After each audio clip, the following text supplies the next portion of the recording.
অবশ্যই ভাই কি আমি ওই মুভি দেখিও নাই, আমি শাকিব খানের মুভি দেখছি, আমি শাকিব খানের ফ্যান, এটা আমি বলতে পারি।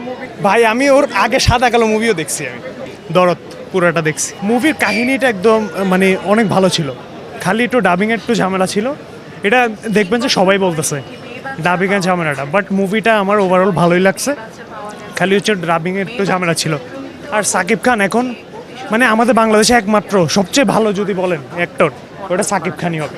কারণ উনি টানা টানা একটার পর একটা যে ব্লকবাস্টার মুভি দিয়েছেন আমাদেরকে, যেমন প্রিয়তমা থেকে শুরু হয়েছে, এরপর আপনার রাজকুমার বলেন, এরপর রাজকুমারের পরে এখন আপনার এই দরদ তুফান। তুফান তো বললামই না, আমাদের ফেভারিট মুভি।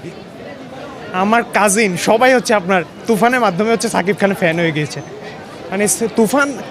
আর সবাই আমরা অপেক্ষা করছি তুফান 2। এখন দরদ এসেছে, একটু একটু ডিসঅ্যাপয়েন্ট হয়েছি, কারণ আরও অনেক আশা ছিল। হ্যাঁ, কারণ আপনার ডাবিংয়ে অনেক ঝামেলা করছে একটু। যেমন আপনি রাহুল দেবের মতো অ্যাক্টরের কথা চিন্তা করেন, উনি কিন্তু ইন্ডিয়ার অনেক ফেমাস অ্যাক্টর, ওনার ডাবিং একটু ঝামেলা করছে। আর ওনার আর বেশি করে বাংলা বাংলা গান যেগুলো বলেন ওগুলো একটু ডাবিংয়ে ঝামেলা হয়েছে। কিন্তু ওভারঅল কাহিনীটা অনেক নিউ ছিল, অনেক ভালো ছিল। I think director was A problem, কারণ অনন্য মামুন মানে মানে এই কাহিনী দিয়ে আরও আপনি যদি মনে করেন রায়হান রাফি বলেন, ওদের মতো ডিরেক্টর বা হিমেল আশরাফ ওদের মতো ডিরেক্টর যদি করতো তাহলে আরও বেটার হইতো। বাট আই থিঙ্ক শাকিব খানের অ্যাক্টিং টপ নচ অলওয়েজ। ওনার লাস্টে একটা সিন আছে যেটা বলা উচিত না, বাট মানে আই থিঙ্ক হ্যাঁ শাকিব খানের অ্যাক্টিং টপ নচ।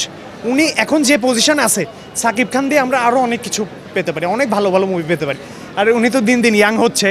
আর আমি টাইপ অফ ছোটোবেলা থেকে বাংলা মুভি দেখি, আমি মানে এমন কিছু নয় শাকিব খানের কোনো মুভি আমি মিস দিই না।